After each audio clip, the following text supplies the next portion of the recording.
Hello everyone, I'm Frank Garza with Lean Startup Company, and it's my pleasure to welcome you to the show. Today's topic is Does Lean Startup Work in Politics? And moderating the discussion is our own Lean Startup Company CEO and co-founder, Heather McGough. Our guests are Agile, Lean, and Teal Managing Consultant, Pete Oliver-Krueger, and Agile Specialist, Jim Damato. And with that, I'll hand things off to Heather. Well, welcome everyone.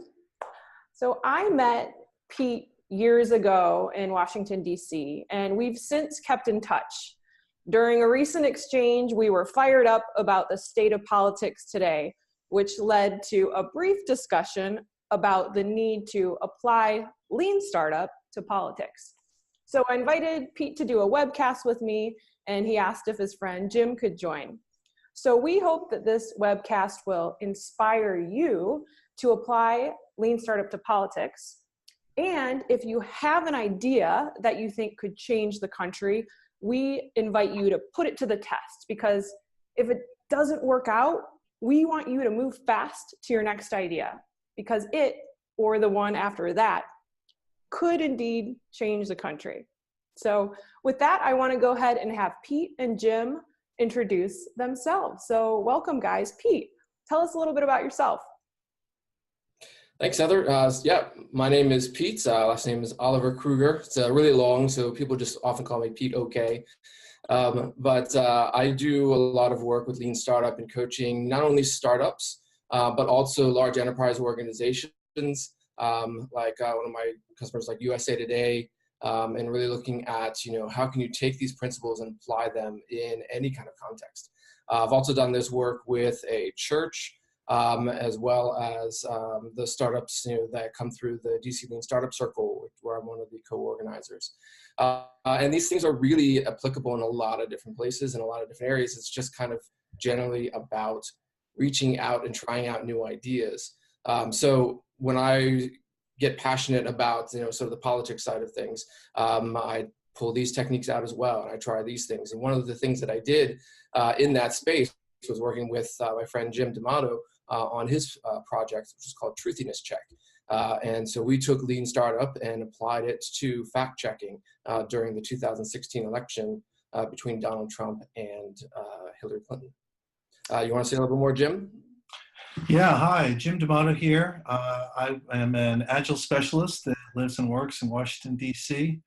On the professional side, I've applied Agile at scale in a lot of different industries: oil and gas, mining, aviation, biotech, beverage, inside and outside of IT. It's pretty much the thing that I do.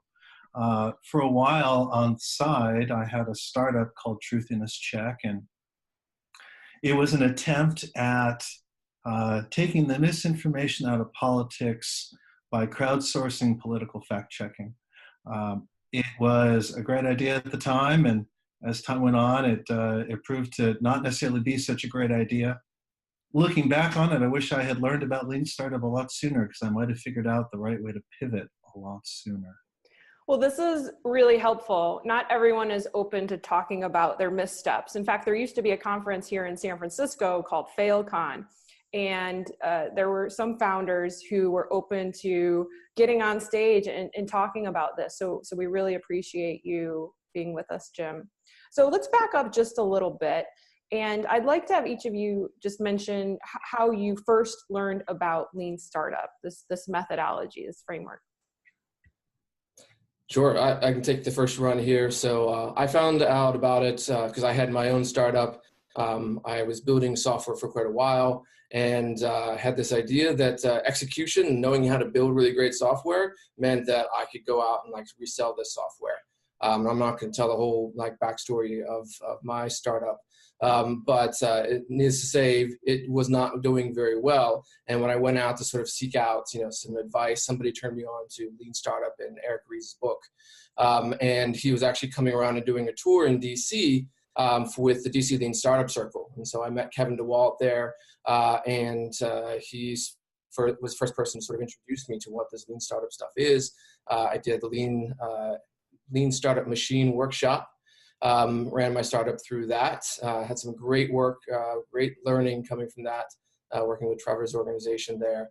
And basically went out and, found the person that told me what I needed to know to understand what I needed to change in order to do that. And then I actually turned my software company into a consulting company.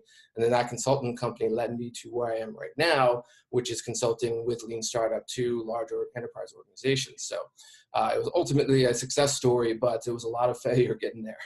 Yeah.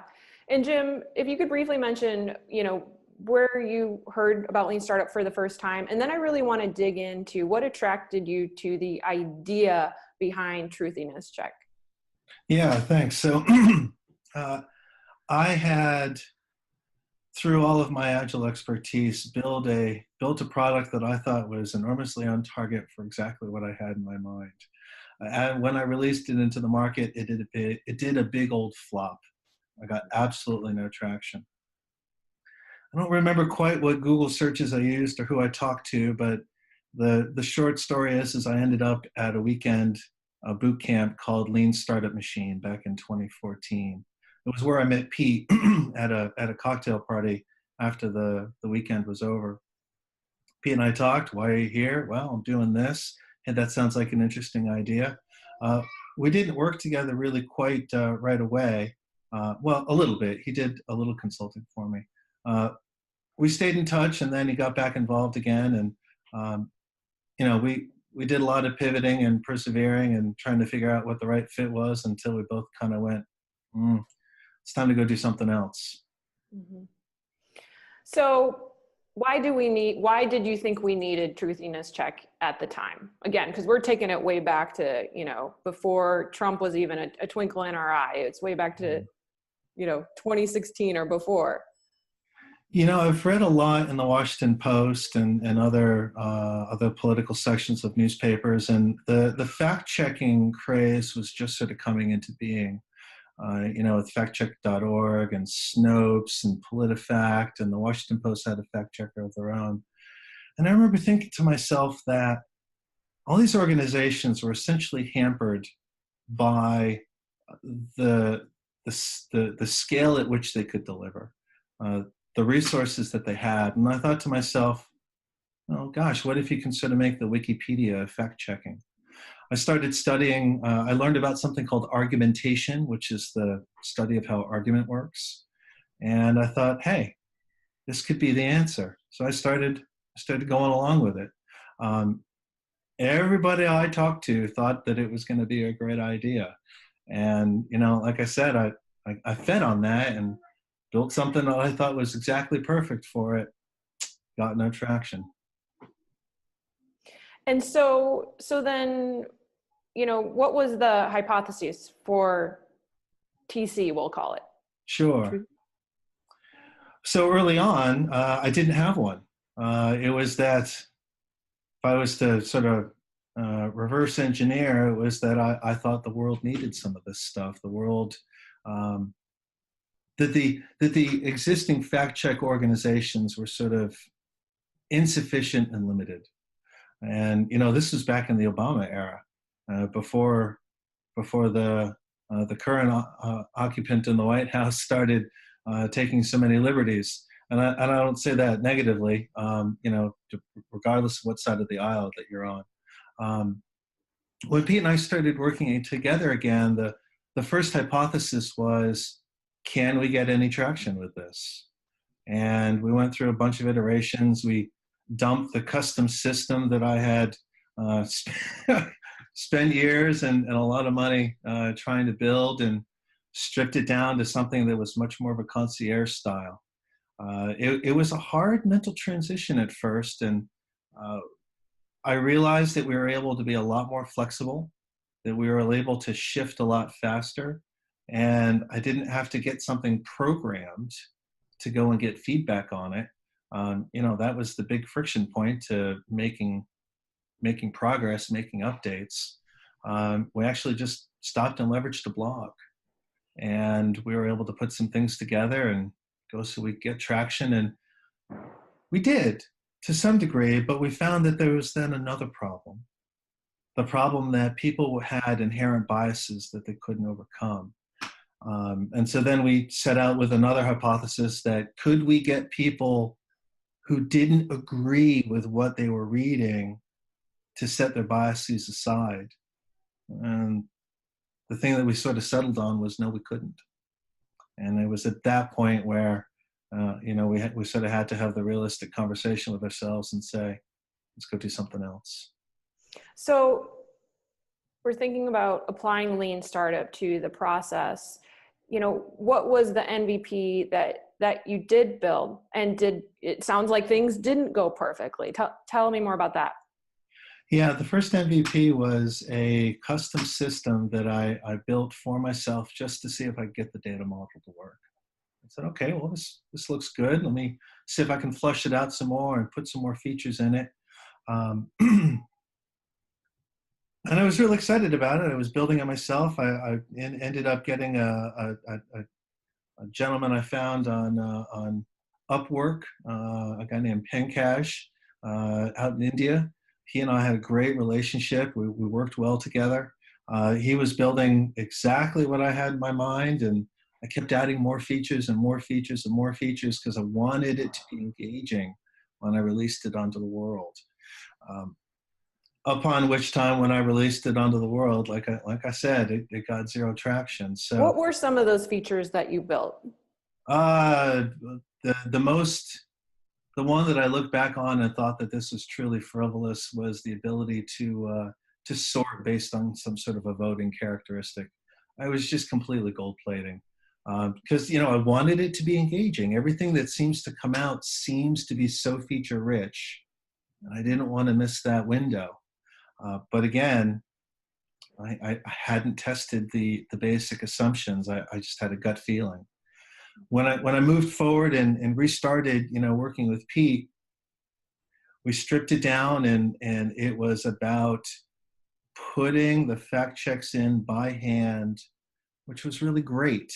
It was a lot more liberating to not have this system that you built constraining you.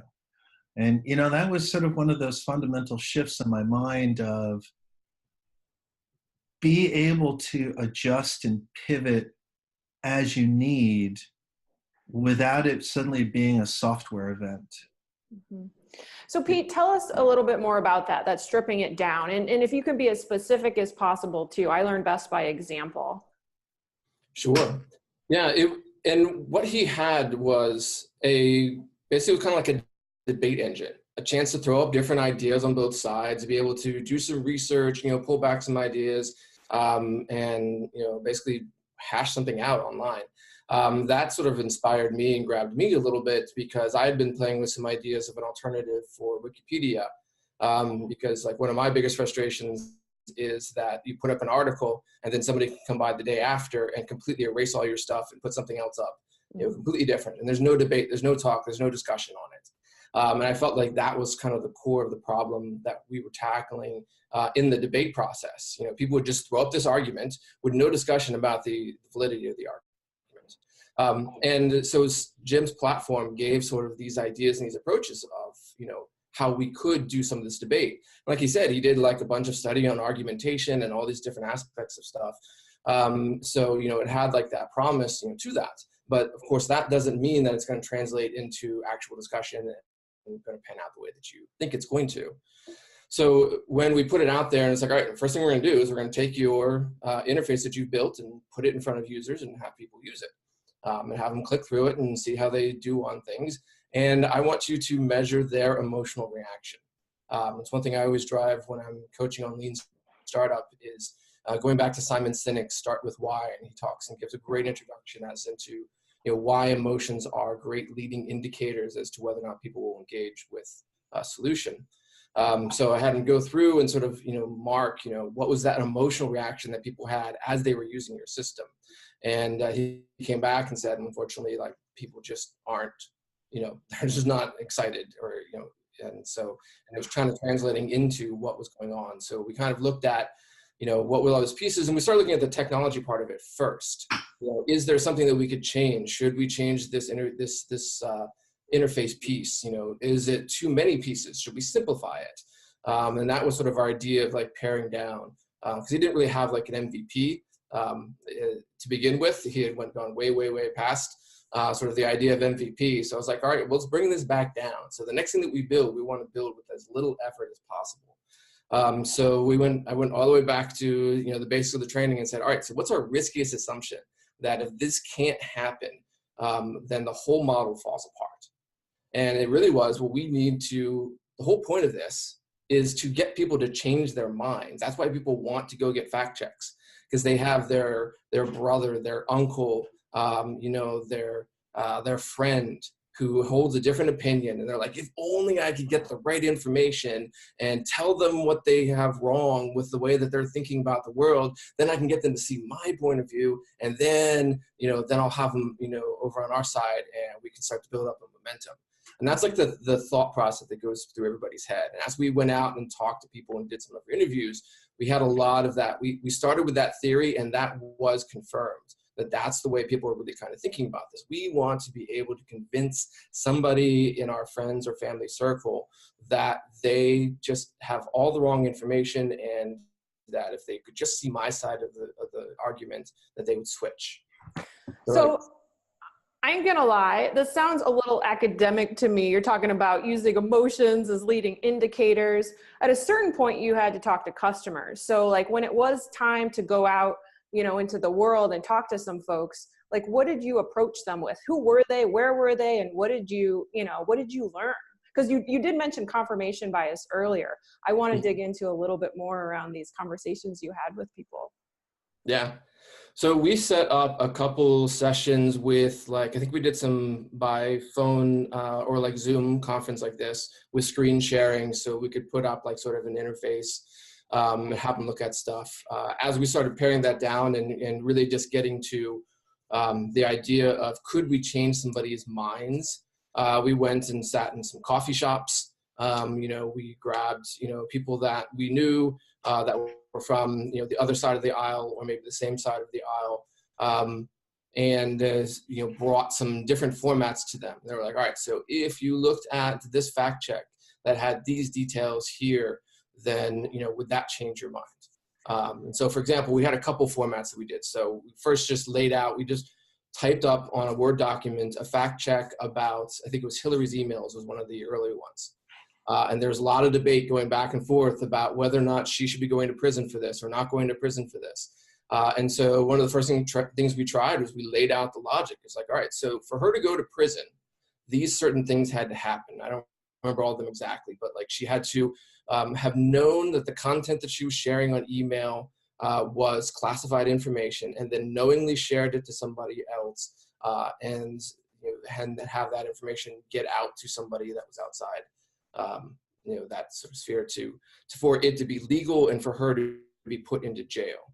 And so we went through and we basically laid out that argument, and we were able to convince a bunch of people that, okay, well, all right, so she's not legally liable, but she still was completely negligent, and that's why I don't want her as my candidate for president, or that's why I don't want her as president. And we realized that like each time we knocked down one issue, there was another issue behind it, and there's another issue behind it. And so then we started collecting those things, and we had to keep iterating over our fact checks. So it was like, all right, so here's the legal argument about, should she go to jail or not? All right, here's the next argument here about whether or not she's a responsible person that could run the country. And here's a comparison, against the other candidate, against Donald Trump, as far as it seems like they've done the same things. And here's the evidence back and forth. And no matter what we put in front of people, if people already liked Donald Trump, they took each one of the arguments and knocked them down. And if they really liked Hillary, then they're like, oh, I completely agree. Oh, this is fantastic. I love this fact check.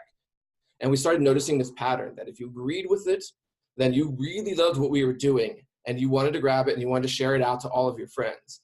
But if you didn't agree with it, you found every reason in the book to cut it down. You didn't trust the source. Oh, that paper has bias, or, well, what about this thing? Or I have this other source, this alternative source that tells me something different. And we're like, oh, what's that source? Well, I can't remember what it is right now, but I'm sure it's true. And everything, they would just pop up there and just give you this list of reasons. And we started realizing that the confirmation bias, this bringing in up my idea and then reading it to see if it agrees or disagrees and just counting if it disagrees. was really driving everything. And since the goal of our riskiest hypothesis is, could we change somebody's mind about their vote in the election? We just time after time and again, we couldn't. Yeah, to just touch on that a little bit more, I think the thing I realized was that fact-checking is nothing more than just another voice in the echo chamber. And so if you agree with it, you're going to listen to it. And if you don't agree with it, you're going to discount it. And it worked on both sides, because there were things that I did where I talked to conservatives about some of their ideas, and they absolutely agreed. And of course, the flip is the liberals would not agree. So the confirmation bias is real, and today's fact checking really is just another voice in the echo chamber. Mm-hmm. So feel free to tell me more about experiments and how you discovered the biases, the MVP, and also, did you find the best formats for fact checks? I want to get into that, and also any fundamental flaws you couldn't get past before we move on. Yeah, I'd say that's one. We did find the format that kind of worked the best and came the closest. And we called that the Vox format.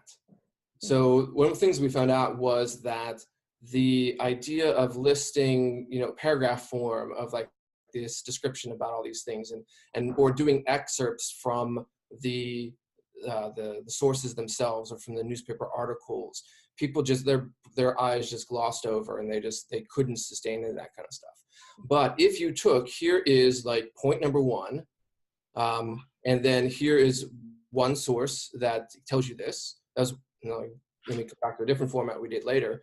And it was all right, here's another point, and here's a source that tells me this, and here's another point, and here's a source that tells me this. What we found out was that people would find an excuse about each one of those sources.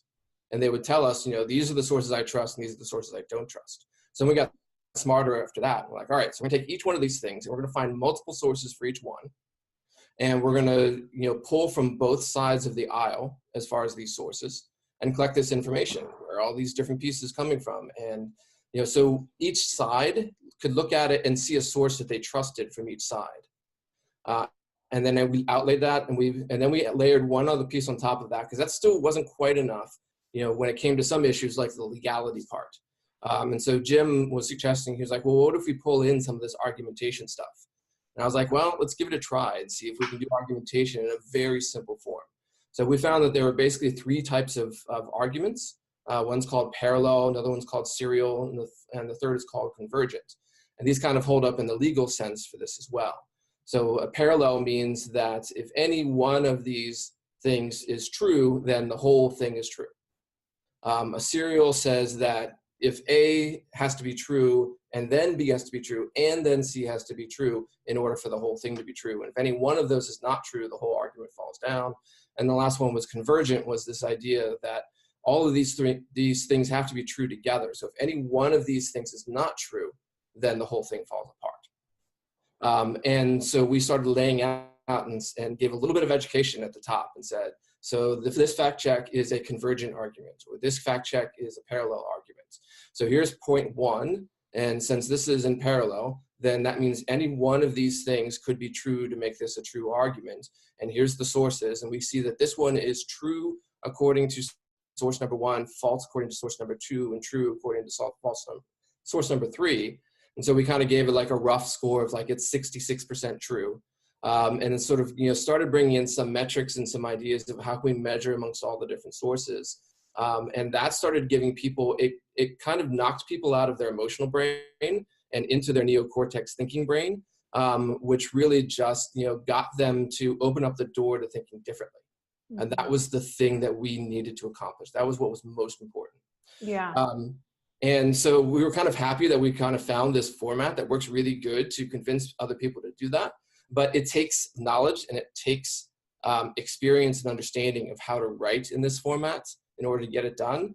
So we tried our second validation, which was, could we find people who would be willing to put in the time to write this format of fact checks? And that's where the second one completely fell down, because people were not interested in writing any fact checks about something that they didn't already believe. And even if they did believe it, they wanted to get an article and share it.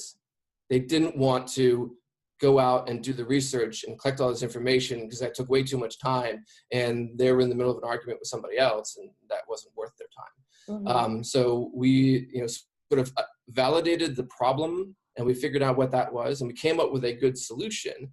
But then in order to get it to scale, we had to make sure that we could have multiple people who would be willing to execute on that solution, to deliver it. And that's really where the model itself for TruthinessCheck fell apart. And so we just couldn't execute on that at the end. There just weren't enough people showing up at the door to make it happen. Jim. Yeah. TC doesn't exist right now, or it's somewhere out here, maybe in a spin on the idea. There's a reason it doesn't exist. So tell me more about that, the state of it now, and most importantly, what would you do differently next time we think about applying Lean Startup to this process? What did you learn, and what would you do differently? Yeah, so it's I've had trouble shutting down the actual email, right? Because there's something about putting the final nail in a coffin that sort of tugs at your heartstrings. But my window on doing this personally closed. Wife and I had a baby. We've potentially got another one coming on the way, and the amount of work that it takes to put into a startup to get it moving is just not something I can do right now. What was there? You sort of had a compound question there. Give them to me. What would you do differently next time? What would I do differently next time? I certainly would have found Lean Startup sooner. There is certainly a difference between the ability to deliver a product well and the understanding that you're doing the right thing. Doing the right thing and doing the thing right maybe is sort of the balance there. I wish I had found Lean Startup a lot sooner, and wouldn't have spent a lot of time early on. Feeling really great, had a lot of energy, built exactly what I wanted, what I saw in my mind. It didn't fit.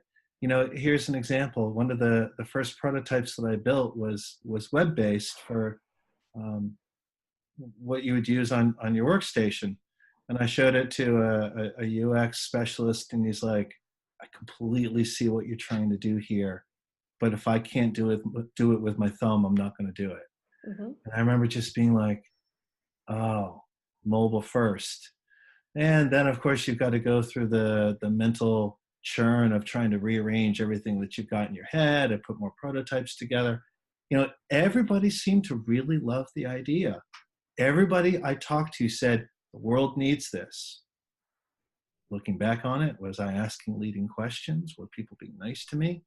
Everybody wants to say something nice, and instead of telling you, hey, your baby's ugly. Sorry to be the one to break the news. I don't know. I would have found Lean Startup sooner, and I would have certainly had less costly experiments and gotten to decision points sooner. Pete, anything to add to that?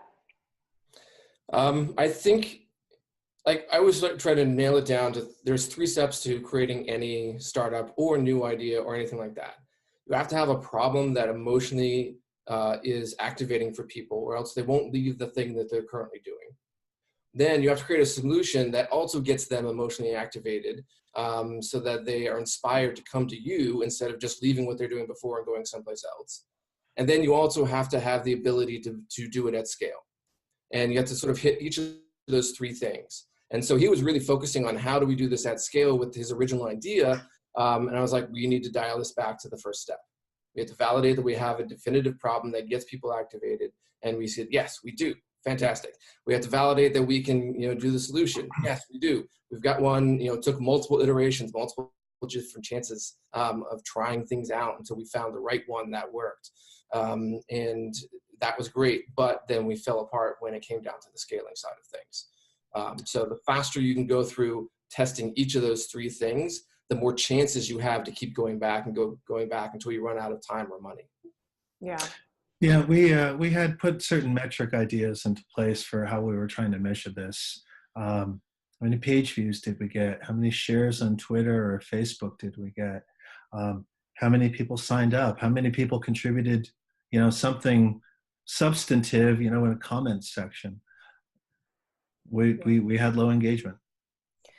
So I want to move on now to what's next for politics. Part of what we said at the beginning was we want to make sure there's some inspiration here. And just to reflect upon the magnitude of this, I mean, you think back in the 20th century, our nation faced a single adversary, right? It was the Soviet Union. And in the 21st century, it's China, it's Russia, North Korea, we've got ISIS and Al-Qaeda. And, the old approach to doing things isn't working anymore necessarily. We're talking about hacked elections at this point. One of our clients here at Lean Startup Company are various intelligence agencies. So I'd like to ask you, if fact checking doesn't work because of this thing called confirmation bias, then what? And what's next for politics? Yeah. Here's the funny thing that we also learned in the 2016 election. The thing that's next for politics, like in my opinion, is a thing that is already happening, and it actually already is Lean Startup. So we've got actually negative stories right now about, so if you Google like politics and Lean Startup, about the only story that will be pulled up will be, I think it was a Harvard Business Review article, which talked about how Jared Kushner was using Lean Startup principles to work with Cambridge Analytica to collect information about customers, voters, through Facebook, so then they could then create profiles of ads that they could run to then convince voters that they were voting for the wrong person or that they shouldn't vote for Hillary. And it's like this negative example to show that well, I guess depending on who you wanted to win the election, but I still think it's very negative because it allowed for disseminating a lot of misinformation. It worked for their campaign, it worked for what was working on it, and so that's the thing that sometimes people get stuck on, and especially if I tell this story, they're like, oh, we should stay away from Lean Startup because Lean Startup is only good for manipulating people. Like, no, that's not the lesson to be taken from this. Lean Startup, what you need to take away is Lean Startup works. You can do the exact same techniques for stuff that is driving the environment. You can do the exact same techniques for Medicare for all, if those are the things that you're passionate about. It really comes down to understanding your customers, understanding voters in this case, and listening to them is really what it comes down to. Go out, talk to people, listen to them about what they care about, not only what they're willing to talk about, but what they get really passionate and emotional about, and then put forward some solution that gets them to take action. That's like the core of what Lean Startup is. And that's what we want our politics, people to do in politics as well. And the only person I've heard of on the other side of doing this was actually the niece of Kamala Harris was at the Lean Startup Conference from 2 years ago in 2017. And she was talking about how she was taking some of these techniques and helping her aunt to do some campaigning stuff. And then Kamala Harris won the her Senate election. So, it could be used, in either side of the aisle. It's just a great way to convince people to change their minds. Okay. I'll add something onto that I think every politician in the right mind goes out and tries to listen to people. But the feedback loop of whether what you're listening to and then translating into a message, whether that message then has a differing impact, and putting that into some sort of a number to see if something's going up and going down, to get that faster feedback cycle, I think is where Mr. Kushner was sort of on point in what he was doing for the Trump campaign. And quite frankly, it was brilliant. It was brilliant. He was able to figure out and target the message to see what worked. And all he had to do was leverage a little bit of Facebook. Everybody who's read The Lean Startup by Eric Ries knows the famous example of we spent $5 a day on Google AdWords to see how many clicks we got. And that's basically what he did. Oh, sure, they spent a lot of money with Cambridge Analytica and, got a bunch of data to figure out what profiles there were. But gosh, you put a survey out and you see what people answer. You have some sort of feedback to update the message, and you go back out and you speak the message again at some sort of a mega rally, and you see what kind of response there is on Facebook. And it has all sorts of searching and analysis tools. I mean, it was brilliant. So I'm hearing politics should be a conversation, not here's the answer, which is what fact checking is, as you guys found. But people aren't logical. So what do we do? Science. That's sort of my short answer in a lot of this category. And it frustrates me a little bit when I'm talking with Democrats, because they're really pushing, they're like, we need more science in the process of running the government, of elections and all this kind of stuff. And I'm like, the science is out there and the Republicans are the one using it. Mm-hmm. It's the science of psychology. We're getting so focused on, environmental science, and the science of technology and these other parts of things. But there's a whole other field of, basically dealing with, the mind. My favorite is the side that's the positive psychology side. There's a whole movement around positive psychology and how do we get people to improve and find and achieve happiness. People are really studying that right now, and it's really growing. And if we took some of those ideas and some of those principles and introduced them into the government space, we could change the way we do debates. We could change the way that we run, sort of the creation of laws. I do a lot of work with my teams in the Agile space of debates and discussions. And one of the core things that I learned from a guy named Chris Voss, who was the head negotiator for the FBI, was the first thing that you have to do is to validate people. I like to say that Chris Voss is the reason why, if you've ever heard the phrase, we do not negotiate with terrorists, he's the reason why that is no longer the policy of the United States. Because the thing that he found out was not negotiating was the sure and way to make sure that the worst possible outcome happened. But there's a difference between negotiating and giving the other person everything that they ask for. You have to listen, you have to talk, you have to understand. And there's so many techniques that are being tested out there, in a scientific study that show with, the peer review that these things work better than others, that we could meld into our town halls, that we could meld into our legal stuff. And we can't do it at the federal level. We could do it at the state level. We could do it at the city level. You could do it in your own town, if, you've got a mayorship or, in your county government. There's so many different places and possibilities that we could change the way the dialogue is done if we look at the psychology or the science of psychology. So I'd say if you want to bring science, into politics, bring science into politics. And lean startup is one of the best ways, to do that as a political science, and not like this political, rove kind of science of how do you convince people. But we can change the way the politics happens by bringing in the science of having discussion, learning how to kick people out of their emotional brain and into their neocortex. I mean, I literally applied that science to the fact checks that Jim and I did to craft a session, a way of writing out these things that would literally take people out of their emotional brain and force them to use their neocortex brain, because I knew that it would stop them from giving that confirmation bias and that immediate reaction and force them to think. And then once they were thinking, now we could have a rational discussion. And this is possible to do in a lot of different places and a lot of different areas. And I think this is what needs to be built into politics if we ever want to see politics get back to any kind of level of rationality. So government by metrics and science is Pete's dream. All right. Jim, you first. Any closing thoughts for our listeners? Yeah, really quickly, I'll say that Pete touched on laws. And I would offer that laws are the equivalent of a Big Bang rollout.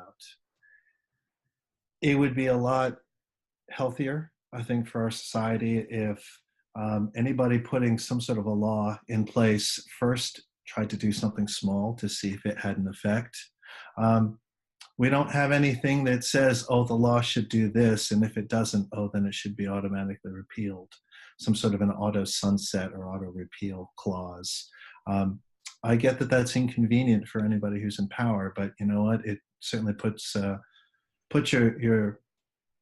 vote where your mouth is, if you will.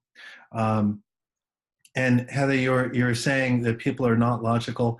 I would offer that we sort of need to embrace the non-logicness or the irrationality of people. It's not going to go away. We need to embrace it. I do think that politics is absolutely ripe for disruption.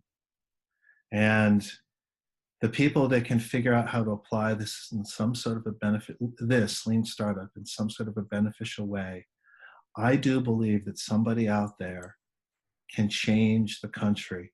Hey, you know what? Mr. Kushner applied lean startups to politics. Guess what? He changed the country. Somebody else watching this, if you've gotten to this point in the video, good for you for staying along. Please, we need you to help change the country. And one more thing, really quick. I appreciate you saying that there's a conference out there in San Francisco called FailCon. It's not easy to get in front of the world and say, hey, you know what, my idea failed. But Pete invited me to do this, and I do believe that lean startup is necessary in politics. And I want all those entrepreneurs that are out there to understand, figure out if it's right or not fast, fail fast, so you can pivot and get on to your next thing. Don't be embarrassed. Fail fast, pivot.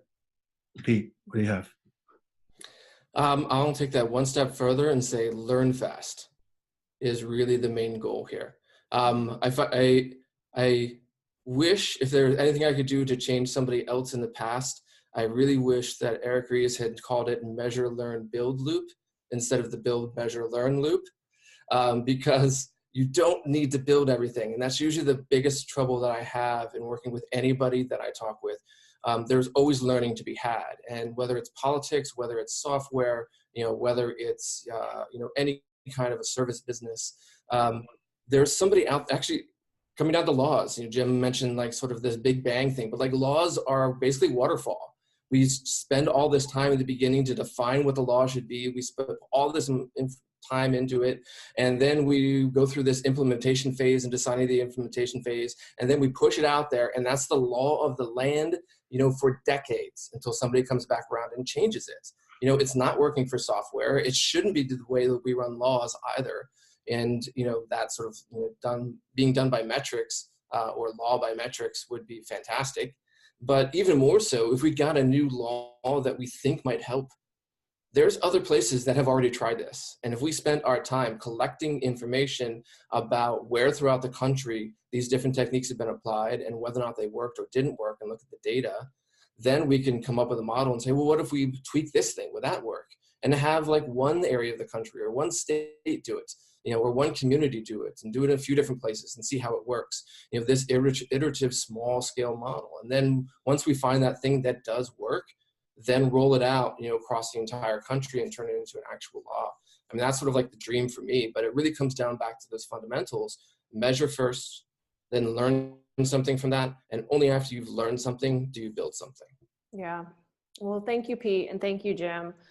So I just want to say, if you're an entrepreneur out there with an idea that you think can change the country, support democracy, or if you're a startup who's working on things already, I know there are some great ones out there. There's Higher Ground Labs, there's ResistSpot. Anyone else with these ideas or who wants to become a lean startup practitioner, we invite you to try Lean Startup. And then I want you to come and do a webcast with us.